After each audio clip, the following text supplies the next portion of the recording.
Bonjour à tous et bienvenue dans ce nouvel épisode du podcast de ProductiveYou, le podcast qui vous aide à vous centrer sur ce qui compte vraiment et à le réaliser avec efficacité. Aujourd'hui, nous avons une nouvelle interview d'une jeune maman que vous connaissez toutes.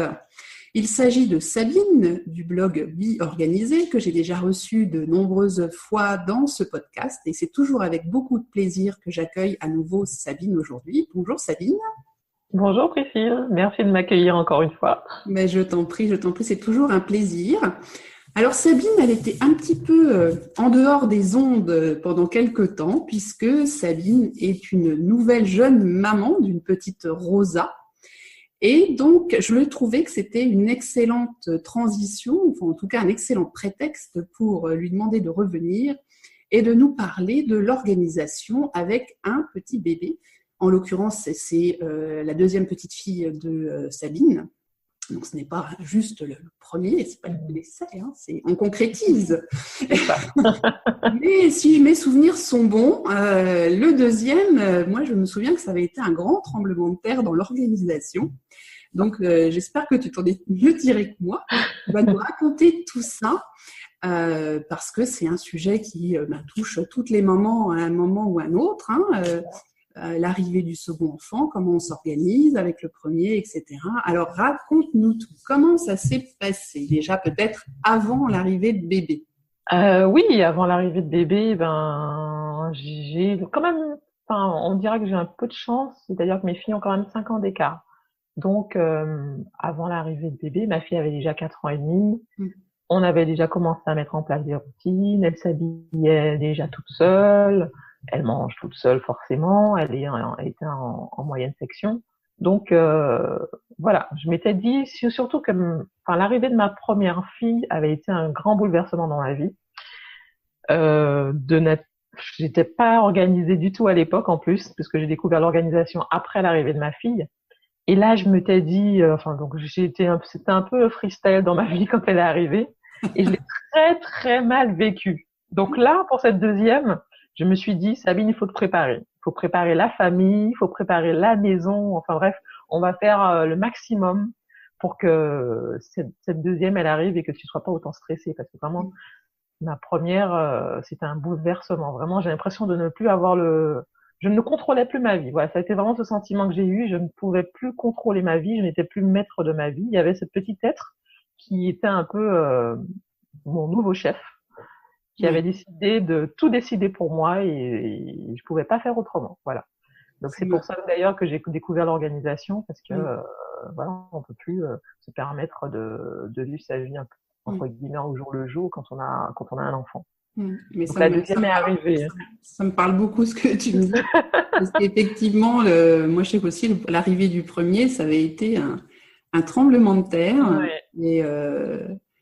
Et c'est là qu'on commence à se dire, bon, il faut faire quelque chose pour s'organiser, parce que ça va pas durer comme ça trop. C'est ça en fait, parce que en plus avec la fatigue, on sait plus ce qu'on fait, on a la fatigue, plus l'enfant à s'occuper, plus on trouve pas de temps pour soi en fait, on a l'impression de ne faire que ça en fait, et pas être maître de son destin entre guillemets, parce que il y a tout à gérer, et puis quand on s'y connaît pas, on essaie de glaner à gauche à droite, mais finalement les avis sont contraires, donc on sait plus se retrouver, on sait plus l'allaiter trop longtemps, le pas l'allaiter, l'habiller comme ci, pas l'habiller comme ça, on se sent jugé par tout le monde, et ça rajoute en plus au stress de pas savoir s'organiser en fait. Donc voilà, je voulais pas revivre ça pour ma deuxième.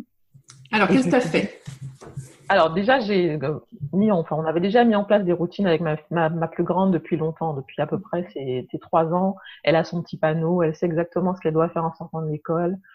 Il suffit juste que je lui dise, Ruby, qu'est-ce que tu dois faire maintenant? Elle fait, ah oui, je sais, je dois enlever mes chaussures, je dois les laver les mains, je dois prendre le goûter, enfin bref, tout roulait. Plutôt bien. Sachant que de toute façon, enfin, je veux pas faire peur aux mamans, mais le deuxième, il y a forcément une régression à mon avis quand le bébé arrive. Donc il vaut mieux qu'il soit déjà bien. Je suis d'accord. Et pourtant, elle avait 5 ans. Hein. Donc là, c'est vrai qu'on l'a préparé. J'ai essayé de faire un peu au niveau de la maison. J'ai vraiment fait un grand désencombrement. Donc j'ai rangé vraiment. Et c'est plus que de ranger. J'ai vraiment cherché à me débarrasser de tout ce dont on n'avait plus besoin. pour avoir un plus d'espace. Parce que quand le bébé arrive, on n'a pas le temps de chercher des choses pour pouvoir y arriver à aller très vite en fait. Donc le mieux, c'est vraiment de désencombrer, de faire de l'espace. J'avais un petit peu codifié. Je crois que j'ai partagé un peu sur Instagram les photos. J'ai mis des petits pictogrammes en fait sur les tiroirs pour que ma fille s'y retrouve. Et j'avais un petit code couleur. Bon, je savais déjà que ma deuxième allait s'appeler Rosa, donc tout ce qui était rose, c'était pour Rosa, et tout ce qui était rouge, c'était pour ma grande, pour Ruby. Donc personne se trompait, papa n'allait pas se tromper si je lui demandais d'aller chercher un body ou quoi que ce soit. Enfin bref, j'ai essayé vraiment de faciliter le plus de choses. On a fait bien sûr. Pas mal le truc pour le papa avec les couleurs. Oui. C'est vrai que les papas en plus, ils sont souvent en panique, en mode panique. Hein. Ah oui, non mais lui totalement. Des trucs pour les enfants. Alors là, c'est Ah ouais, non, ça c'est enfin mon mari aime bien me demander où sont les choses de toute façon. Je pense comme beaucoup de maris. Donc j'ai essayé de simplifier au maximum, essayer de faire d'expliquer comment, et tout est très simple en fait. Même au niveau de tout ce qui est body pyjama, c'est dans la salle de bain. Donc en fait, c'est juste à côté, à portée de main. Donc voilà, c'est pareil. Ensuite, quand il a fallu installer le tout, j'ai essayé au maximum de positionner les choses là où elles sont utilisées. Ça, c'est super important.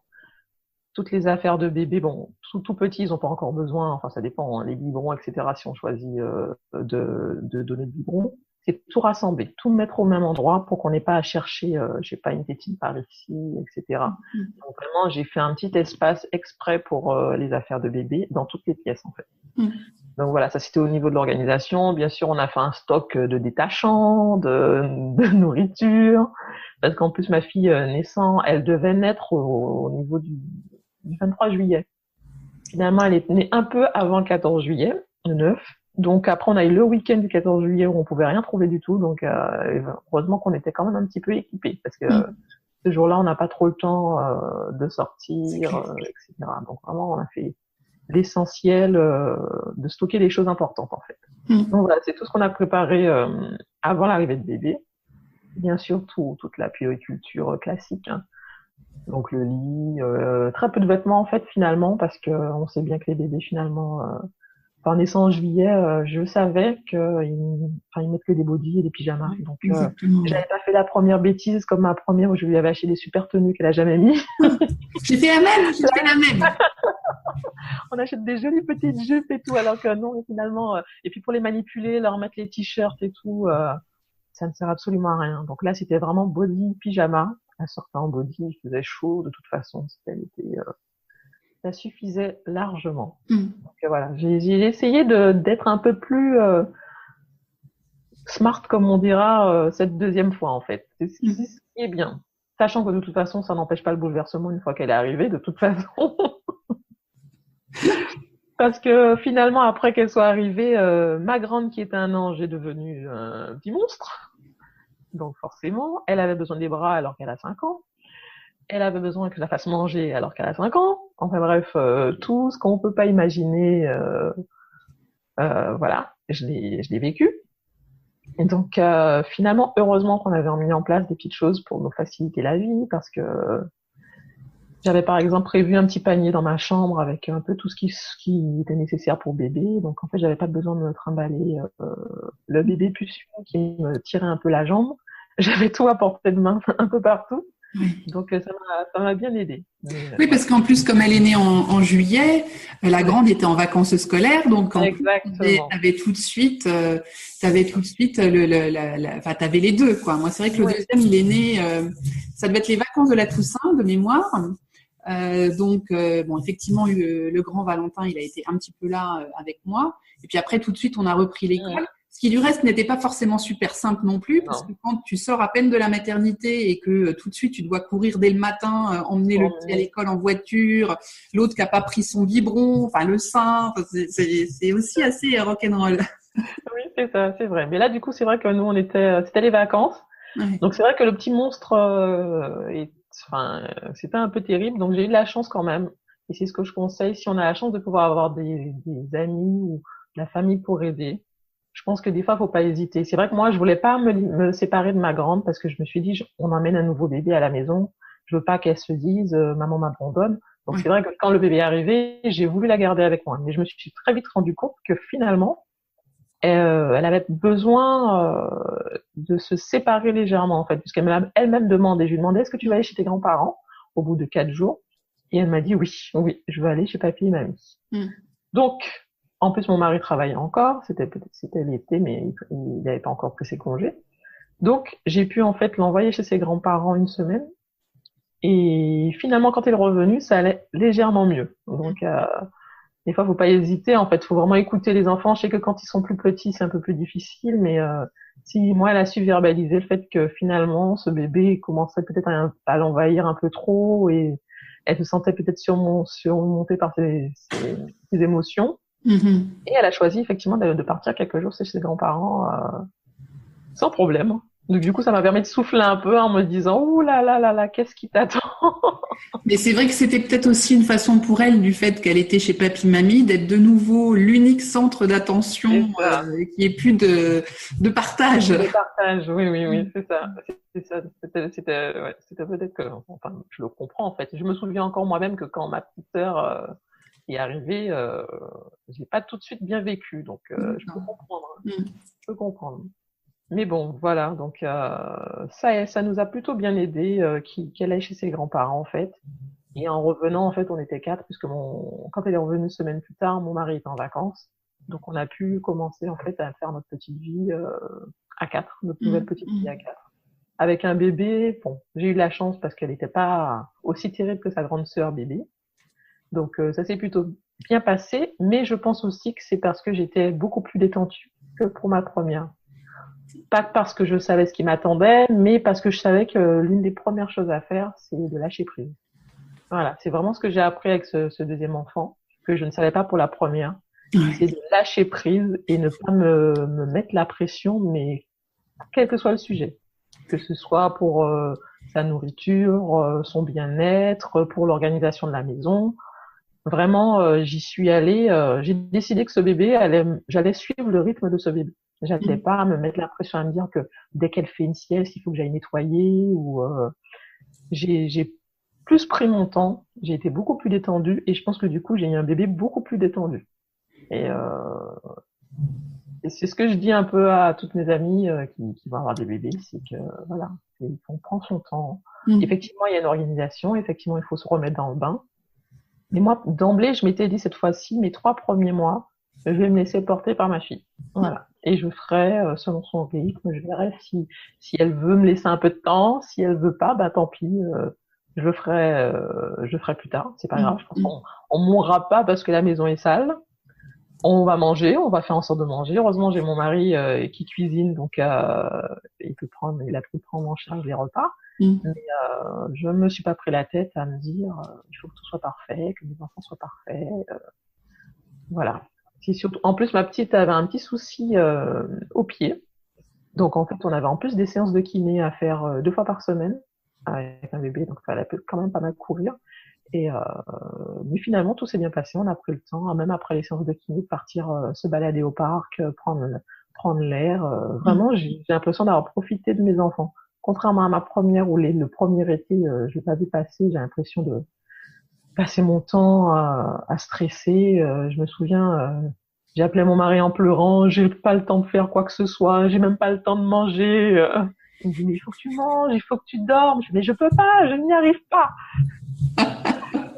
Ça me rappelle tellement de souvenirs. Oui, ça me parle bien. Ça te parle, ben oui, oui. Et j'ai fait la même démarche que toi pour le second. Je pense qu'effectivement, on est beaucoup moins stressé parce que on sait quand même à quoi on s'attend. Un peu plus en tout cas. On est moins sur le qui-vive. On écoute beaucoup moins tous les conseils divergents qu'on a pu entendre, parce que moi j'entendais tout et son contraire. Puis alors à l'époque il n'y avait pas d'internet, il n'y avait pas tout ça, parce que moi je suis quand même beaucoup plus vieille. Donc là c'était voilà, tu avais les grands-mères, alors il y en a une qui te disait ci, l'autre qui disait exactement le contraire, les voisins, les voisines, enfin tout le monde s'y mettait et tu étais perdu au milieu, et effectivement avec en plus le sentiment d'être jugé. Le second pareil, je me suis beaucoup plus détendue.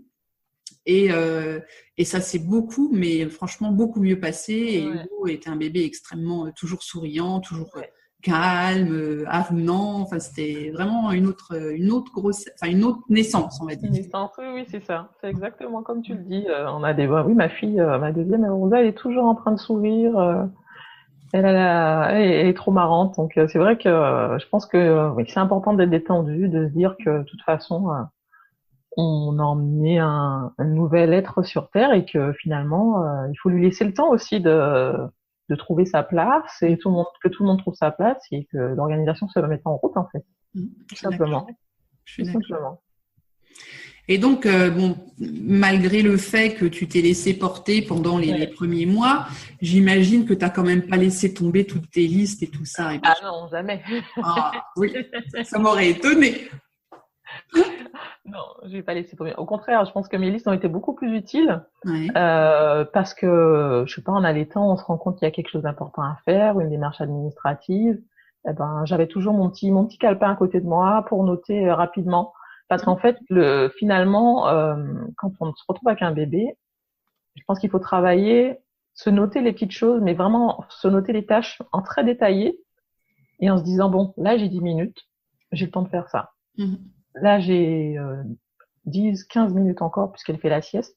J'ai le temps d'appeler, je sais pas, l'école pour voir, ou l'extrascolaire pour régler quelques petits soucis en fait.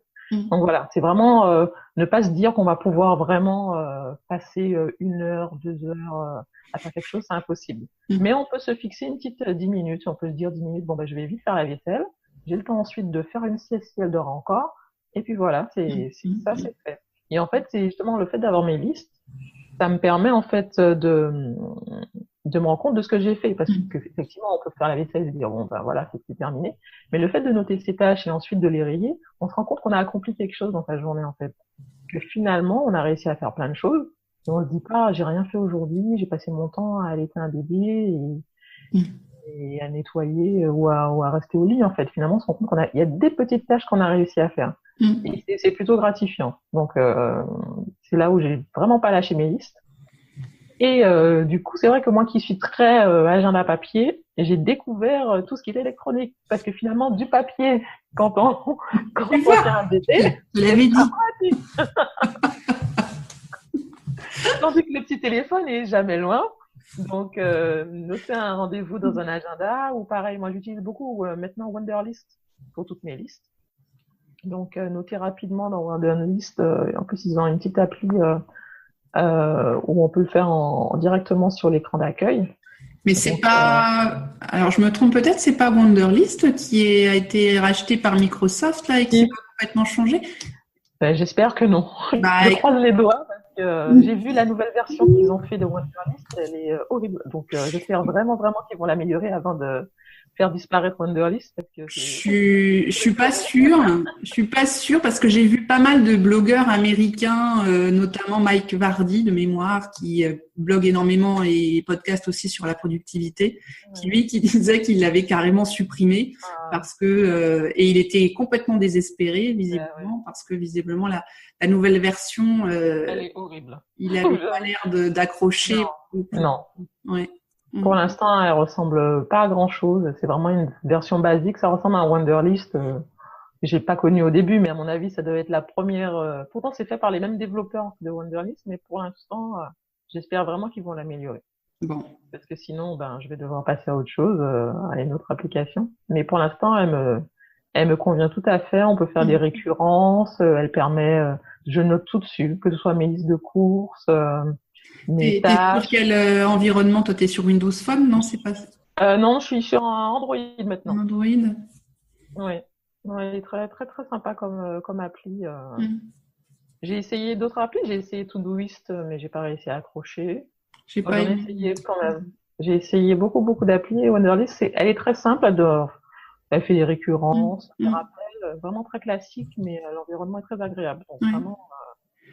Moi, pour les listes, je suis avec l'application liste de l'iPhone, l'application Rappel en l'occurrence, où en plus depuis un certain nombre de versions, tu peux créer je sais pas combien de listes, donc je vais en avoir maintenant une vingtaine, avec des couleurs différentes, pareil des rappels, des récurrences. Tu peux te faire signaler les jours, enfin tout ce que tu veux. Tu peux rajouter des notes maintenant en plus dedans. D'accord. Et tu peux même en fait demander à ce que la note sonne, enfin le rappel sonne quand tu es dans un endroit particulier, tu sais, avec la géolocalisation. Et donc, du coup, moi, plutôt que des fois, quand je rentre de la maison, enfin à la maison plutôt que de me dire je vais mettre une liste pour 19 heures, puis ça soit à 19 heures, je serai toujours dans les bouchons, donc le temps va sonner, puis je vais le mettre de côté, je vais oublier. En fait, il reconnaît quand j'arrive à la maison. Et puis, il me rappelle au moment où j'arrive sur le parking de la maison. Et donc, ça, c'est super pratique. Et ça, c'est le truc de base. Hein, c'est l'appli la plus basique que tu as sur l'iPhone depuis toujours maintenant. Et donc, moi, ça me suffit pour la partie sachant que c'est vraiment des listes. Hein, c'est pas des mini-projets ou des choses comme ça. Oui, c'est ça. Oui, la non, liste c'est vraiment de courses, les choses que je veux faire sur mon blog, rappeler un tel, faire des courses, ma prochaine liste pour ma commande Amazon, ma liste quand je vais au centre commercial. Je fais même des listes d'invités dedans, comme ça je me souviens d'une fois à l'autre qui c'est que j'ai invité pour la galette, pour un anniversaire ou quelque chose, tu vois. Donc j'ai plein de listes ou des livres à lire ou des films à voir. Enfin, j'ai fait tout un tas de listes comme ça parce qu'effectivement, comme tu le dis, typiquement le film à voir, t'es au cinéma, tu vois une bande-annonce qui t'intéresse, hop, tu mets ça tout de suite dans ta liste avec la date à laquelle ça va sortir. Puis même si c'est dans 6 mois, ça va revenir et t'as pas forcément le petit carnet dans le noir pour noter. C'est ça, c'est exactement ça. C'est beaucoup plus pratique. Alors j'ai toujours mon agenda, mais j'en ai pris un plus petit du coup. Mais c'est vraiment là, c'est vraiment pour me permettre de voir ma semaine. En fait, j'ai du mal à voir sur mon téléphone exactement l'amplitude de ma semaine. Donc je préfère effectivement tous les dimanches. J'ai toujours mon même petit rituel tous les dimanches. Je vérifie mon planning et du coup ça me permet vraiment d'avoir un visu. Et puis les pages, j'ai aussi des pages mensuelles qui me permettent elles de noter un peu. Je note chaque jour un petit souvenir. J'aime bien. Ça me permet au début du mois de voir tout ce que j'ai à faire, mais en fin de mois, je rajoute, je sais pas, quand ma fille a perdu sa première dent ou quand l'autre a eu sa première dent pour le coup. Donc du coup, c'est mes petits souvenirs que je note ainsi. Et puis il y a certaines notes que j'ai toujours quand j'ai une pensée ou quelque chose, il faut toujours que je l'écrive en rejoint. J'arrive pas à écrire un texte ou à une vraie pensée encore sur mon téléphone ou sur un ordi. Moi non il faut que j'écrive sur papier. J'ai besoin encore de ce format papier. Donc voilà. Mais ça allège. On en a besoin d'être allégé. Complètement. Mais après, on pense. Enfin, moi, je sais que j'ai essayé une période. On dévie un petit peu du sujet, mais j'ai essayé un petit peu une période tout digitale. Et en fait, parce que je suis comme toi. Enfin, moi, je suis visuelle. Donc, j'ai vraiment besoin de pouvoir mettre une semaine vraiment posée sur l'écran du téléphone. C'est petit, même sur l'écran de l'ordinateur. Et donc, je travaille toujours avec le Bujo. Hein, moi, depuis que je suis tombée dedans, grâce à Marina, il y a bientôt 1 an et demi. Moi, j'ai mon petit Bujo avec ma liste de ce que je vais faire chaque soir de la semaine, les week-ends, les rendez-vous au fur et à mesure, parce que je fais ça avec l'agenda quand je prépare ma semaine. Et les deux cumulés, ça fonctionne très, très bien. Oui, c'est ça. Les deux combinés, je trouve que c'est la combinaison parfaite, surtout pour les mamans. On n'a pas un gros sac avec le gros agenda à 5 énorme, parce que déjà on doit porter le bébé, alors voilà. Mais en tout cas, je pense que toute maman, en tout cas, se doit d'avoir un agenda, même si au début on voit pas l'utilité, on se dit qu'on soit première fois maman ou deuxième fois, il y a toujours des choses à noter sur tous les rendez-vous médicaux qu'on doit faire, tout ce qu'il faut acheter. Et moi, je sais pas, c'est peut-être bête, mais j'ai l'impression qu'à chaque fois que je fais un bébé, mon bébé part avec un peu de ma mémoire. Donc là, il m'en reste plus beaucoup. J'ai eu la même sensation. Hein, oui, non, mais alors je préfère tout noter parce que j'ai l'impression que sinon je ne me souviens de rien. Et moi, je me souviens qu'après mes 2 grossesses, je suis allée voir pas longtemps après les 2 accouchements, je suis allée voir pas longtemps après le médecin en lui disant, écoutez, j'ai un problème. Parce que moi qui avais une mémoire, mais d'éléphant, j'ai passé des années où je ne notais rien, mais je ne voyais rien non plus. C'est ça. Et effectivement, je pense que c'est un peu la mémoire. Bon, alors après, on m'a dit que c'était plutôt l'anesthésiant qu'on te donne qui te grignote un peu dans le cerveau, et qu'il faut un certain temps en fait pour le purger du corps, et que voilà, plus la fatigue, le stress, tout ça. Mais ça revient jamais comme avant. Hein. Moi, ça revient pas. Heureusement que je note plein de trucs. Enfin voilà. Et donc. Voilà. Une fois ces quelques premiers mois de passé, donc tu as lâché prise, tu t'es vraiment concentré sur les petits pas que tu faisais chaque jour et puis pas vouloir gravir tout de suite des grandes montagnes, Voilà. mais y aller petit à petit. Est-ce que tu as pu quand même remettre ensuite des petites routines en place, là, parce que bébé est encore petit, elle va bientôt avoir un Oui. an, mais elle est encore pas très grande. Non, oui, là, elle va bientôt avoir 10 mois et en fait, on a fait un petit rythme où on a essayé de la coucher toujours à la même heure. Mhm. Elle s'endormait pas forcément à la même heure, hein, mais on essayait toujours de la coucher. On a attendu quand même qu'elle ait 1 mois et demi, 2 mois, parce que les 2 premiers mois, je pense que c'est pas possible, en fait. C'est vrai qu'on veut souvent les faire dormir très tôt, très vite. On se dit, oh là là, ben, voilà, il faut qu'elle fasse ses nuits, il faut que je dorme, il faut que je dorme. Mais finalement, ils n'y arrivent pas parce que voilà, ils viennent d'arriver, ils sont tout frais, ils sont pas encore en mesure d'accepter des routines. Mais on a essayé quand même, on a commencé par la routine du bain. C'était vraiment le bain toute petite, donc ça, on s'est rendu compte que ça la détendait. Ensuite, toujours la couche à la même heure. Ensuite, elle se réveillait relativement comme elle voulait le matin. Alors, le matin, c'est vrai que je la réveillais pas, parce que déjà, je trouve que réveiller un bébé, si on n'a pas vraiment d'utilité, ça ne sert à rien. Et puis moi, ça m'a permis en fait de me lever plus tôt. J'ai essayé, en fait, quand j'ai un peu vu à peu près à quelle heure elle se réveillait à peu près à 8h30. Elle se réveillait à 5h pour la tétée et ensuite elle se rendormait jusqu'à 8h30. Donc moi, généralement, à 7h30, j'étais déjà réveillée. Donc c'était les vacances. Donc du coup, j'avais pas non plus la grande à accompagner à l'école tout de suite. Mais je me réveillais plus tôt et puis c'est là que je faisais des choses que j'aurais pas eu le temps forcément de faire plus tard. Je prenais une douche surtout, très important, parce que c'était le seul moyen pour moi de prendre une douche de toute la journée, sinon. Donc c'était la douche. Je faisais quand même un petit effort si je pouvais de me coiffer, de me maquiller, etc. pour me sentir prête pour la journée. Je pense que c'est important aussi de se sentir prête. Et je passais un petit peu de temps à lire parce que pareil, je pouvais pas trop lire avec un bébé. Je lisais sur ma liseuse, mais j'aime aussi toujours un peu le contact papier. Donc c'était le seul moment où je pouvais un peu lire, prendre mon petit déjeuner au calme. Ouais. Donc voilà, c'était vraiment l'accomplissement. Si j'avais réussi rien qu'à prendre ma douche, m'habiller et prendre mon petit déj au calme, j'étais contente. Voilà, j'avais gagné ma journée. Oui, et puis ça te faisait, mine de rien, même si c'était que quelques minutes, c'est du temps pour toi toute seule. Voilà. Ouais, avec des petites activités qui sont en modèle réduit, Oui. en termes de temps, mais malgré tout, c'est quand même des activités pour soi. Et je pense que, alors, quel que soit le domaine, hein, que ce soit dans des petites routines ou autres, quand on a des grands changements dans la vie, il faut pas se dire je vais tout laisser tomber. Il faut plutôt essayer de se dire je vais réduire le temps. J'avais l'habitude de lire, je sais pas, une demi-heure. Bah, si je lis 5 minutes, c'est toujours 5 minutes, c'est mieux que zéro, pour pas perdre en fait cette habitude qu'on a mis quand même longtemps à ancrer, parce que souvent une habitude, ça prend quand même plusieurs mois avant d'être vraiment une habitude. Et si on l'arrête comme ça du jour au lendemain, bah, par contre, ça se repère très très vite. Et pour éviter de perdre ce fil, alors soit parce qu'effectivement là on a un enfant supplémentaire, ou on a changé de travail, ou il se passe quelque chose, on déménage, on divorce, enfin, quoi qu'il arrive, on est malade ou autre. Moi je sais que, enfin c'est le conseil que je donne et c'est le conseil que j'ai toujours essayé d'appliquer, c'est de se dire je vais faire ma routine mais en mini. Voilà, c'est ça. Voilà, je ferai pas une demi-heure de sport, mais je vais faire 3 mouvements.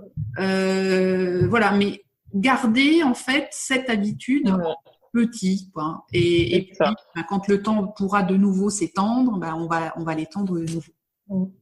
Ouais, je suis tout à fait d'accord avec toi. Oui, c'est vraiment y aller doucement et puis prendre le temps.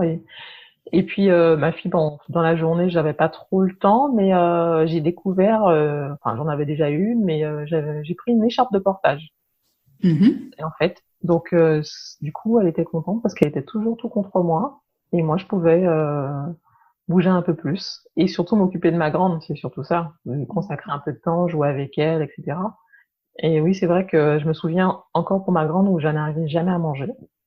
Et du coup, j'ai mangé avec un bébé en écharpe de portage pendant 2 mois et demi, je pense. 3 mois même, je pense, parce que jusqu'à septembre, elle était encore en écharpe.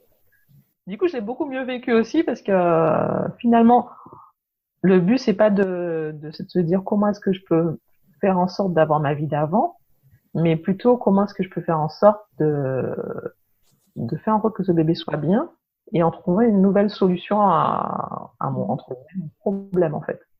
C'est s'adapter au changement, voilà, en n'ayant pas la nostalgie du passé. Exactement. Avant, je faisais plein de choses. Voilà. Mais de se dire, voilà, c'est une étape de la vie qui va durer quelques années, mine de rien, en plus. Donc, si tu t'adaptes pas, tu risques de peiner pendant longtemps.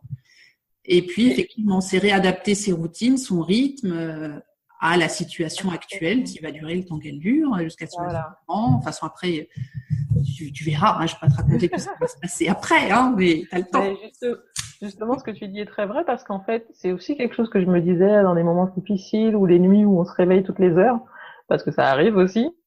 Et je me disais, souviens-toi que ça ne va pas durer. Oui. Ce n'est qu'une saison, ce n'est qu'une phase, en fait. Elle sera remplacée par une autre qui sera plus ou moins bien ou pas. Mais ce n'est qu'une saison. Mais c'est ça, c'est exactement ce qu'il faut se dire. Parce que sinon, on se décourage, on déprime, et on combat contre un moulin à vent. Parce que cette petite vie, elle est là. C'est pas parce que toi, tu as envie qu'elle fasse ces nuits-là, maintenant, tout de suite, que ça va être le cas. Alors, pour la petite anecdote, moi, j'ai mon fils aîné qui a fait quand même ses nuits à 4 ans et demi. Oh là là.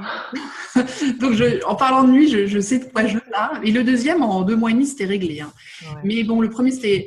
Et si on essaie de lutter contre ça, enfin, je veux dire, on est comme Don Quichotte, quoi. Hein. On se bat contre des moulins à vent, on se bat... la vie, elle est là. L'enfant grandit à son rythme, qui n'est pas forcément le nôtre. Et si on veut essayer de le faire rentrer dans un moule qui n'est pas le sien, il va pas être heureux, il va être grognon et on va mal le vivre, et lui aussi. Il faut, comme tu l'as dit, il faut s'adapter, laisser la petite vie prendre sa place.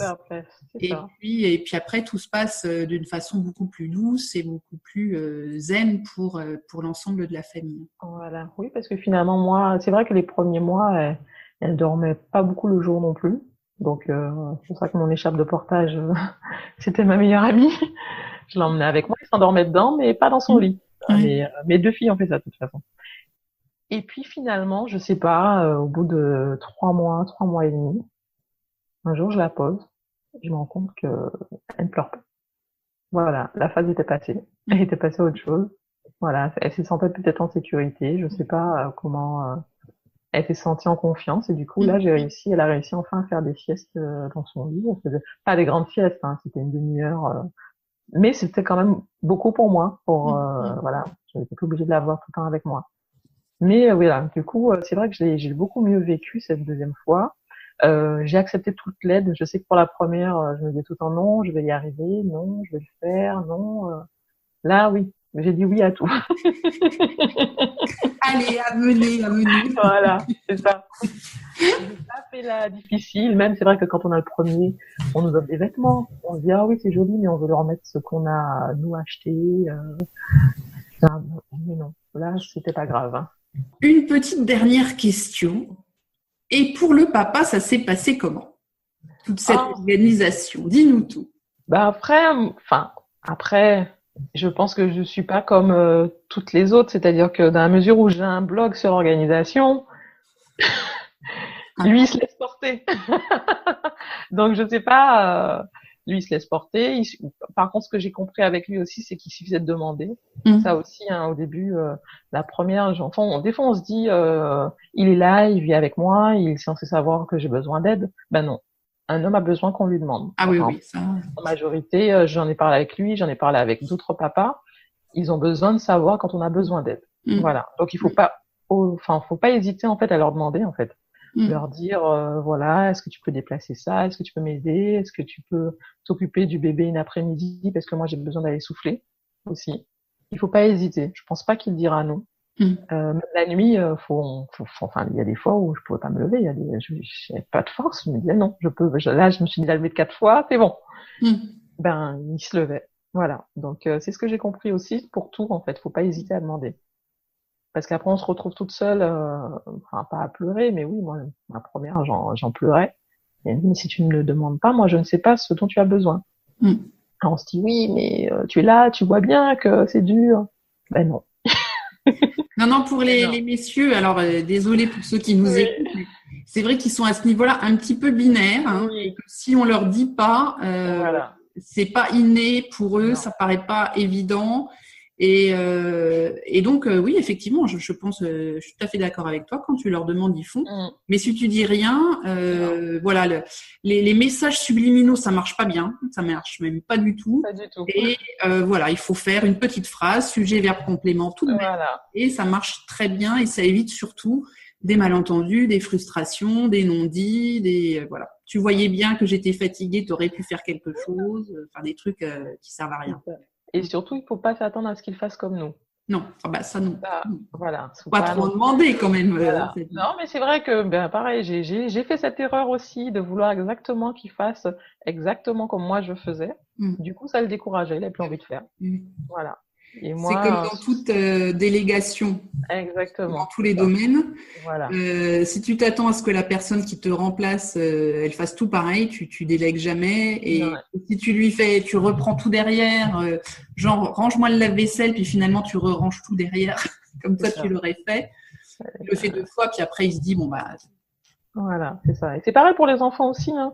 Une petite tâche de temps en temps, ils aiment bien aider. Moi, je sais que ma fille, elle aimait bien aider, aller chercher les vêtements de sa sœur, me ramener un verre d'eau, etc. Et bon, elle va peut-être renverser un peu d'eau, ça arrive. Mais voilà, faut laisser faire. Et puis tout le monde s'adapte, tout le monde prend nous, c'est vrai qu'elle a 10 mois maintenant, donc tout le monde a pris sa place. Elles s'adorent toutes les deux. Donc oui, c'est vrai qu'on commence tout juste à retrouver un rythme, parce que pareil, j'ai pas été très présente sur le blog parce que il y avait également le travail. Donc voilà, j'ai repris le travail, elle avait 5 mois, je crois. Donc là aussi, c'est un nouveau rythme à mettre en place. Voilà, puisqu'on rentre plus tard le soir. Là, c'est vraiment la course. Donc pareil, et le matin, c'est la course aussi. Donc c'est toujours les mêmes routines, préparer tout la veille pour être sûr que le lendemain matin, en cas d'accident, on sera pas en retard. Donc moi, c'est moi qui ramène ma grande à l'école et papa, il emmène la petite. Mais donc vraiment le matin, tout est réglé comme. Il n'y a pas un petit. Enfin, on court pas parce que quand même on se lève suffisamment tôt pour que les enfants prennent le temps de manger. Je fais en sorte que ma grande, elle s'habille toute seule heureusement. Donc du coup, on a le temps de s'habiller. J'ai même un petit temps, en fait, j'ai prévu 10 minutes de battement en cas d'accident, en cas de vomito, ou en cas de, voilà, au cas de, peu importe ce qui pourrait se passer, ou de bol qui se renverse, de trucs, voilà. Une grande plus gros oignon ce matin-là, enfin bref.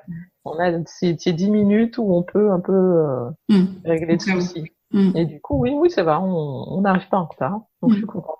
Pareil, c'est ça, c'était vraiment important pour moi parce que j'avais trop mal vécu, même ma grande qui arrivait à l'école en pleurant, etc., parce qu'elle était un peu stressée. Donc non, ça je voulais plus. Donc on arrive tranquille. Et le soir, pareil, on essaie de se coucher. Je les couche en 20h et 20h30. Le soir, c'est très court. C'est vrai que c'est une frustration de maman. Je pense que tout le monde l'a. Quand on travaille et qu'on travaille jusqu'à 6h, le temps de récupérer les enfants à l'école. On arrive à la maison, il est 6h30, 7h moins le quart. Ma petite, quand même, à la crèche, elle arrive à la maison à 7h. C'est le bain, on mange. On a le temps de se raconter 2-3 histoires et c'est fini. Donc, oui, c'est une frustration de maman, mais bon. Ça, la vie, hein. Ils vont grandir, t'inquiète pas, ça va aller. C'est ce que je me dis après tout, hein, on y passe tout par là et puis bon, on a le temps, on a un peu plus de temps le week-end pour profiter de la vie. Pour se détendre, mais bon, voilà.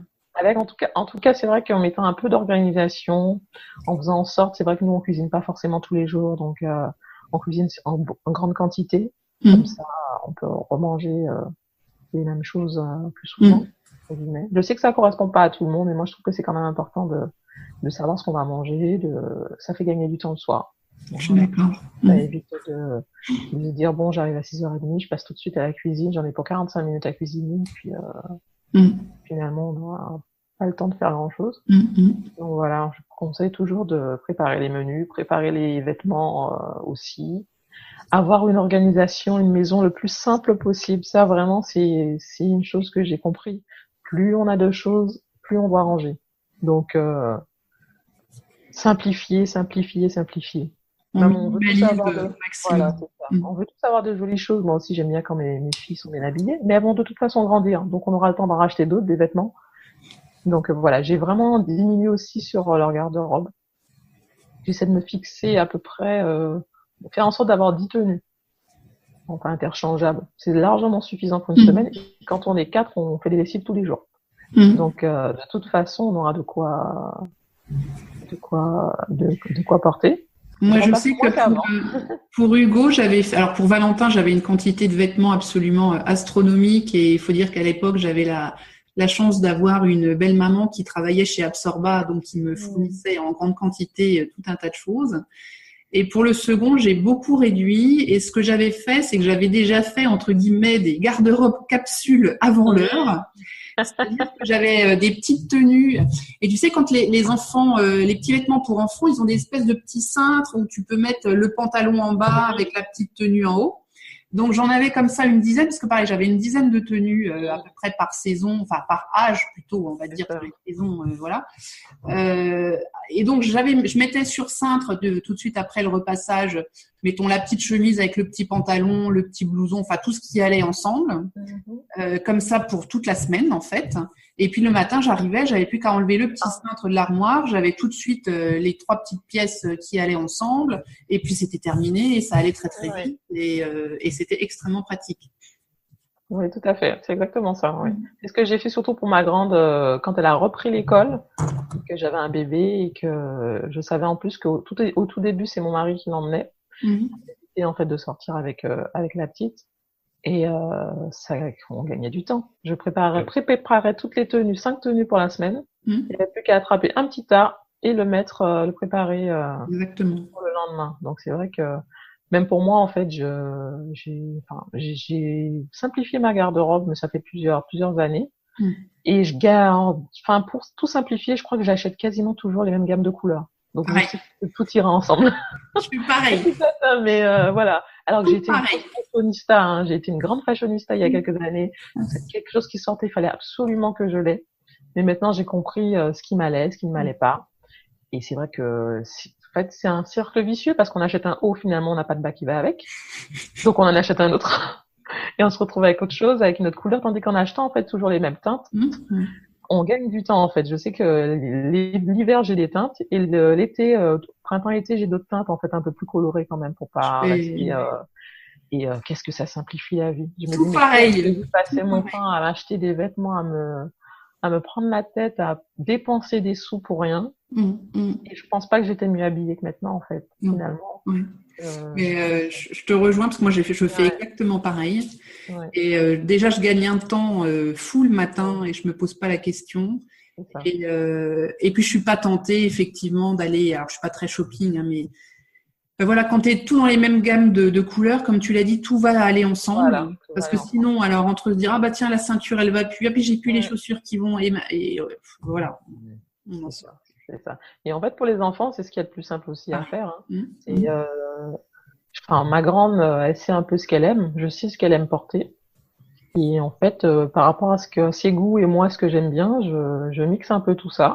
Et en fait, on a une garde-robe plutôt sympa. On a des choses forcément que des amis, la famille nous donnent. Mais voilà, on n'a pas besoin de tant de choses que ça, finalement, tant de vêtements que ça.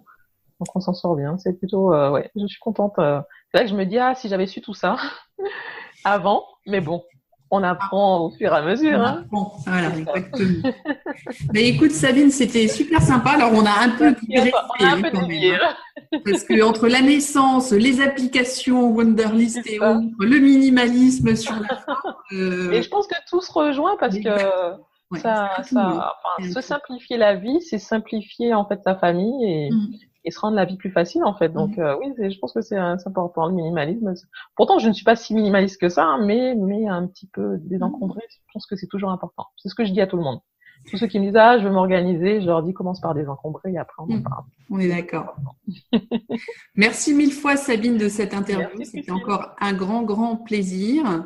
Merci à tous de nous avoir suivis jusqu'à la fin de ce podcast ou de cette vidéo. Donc si ça vous a plu, vous likez la vidéo.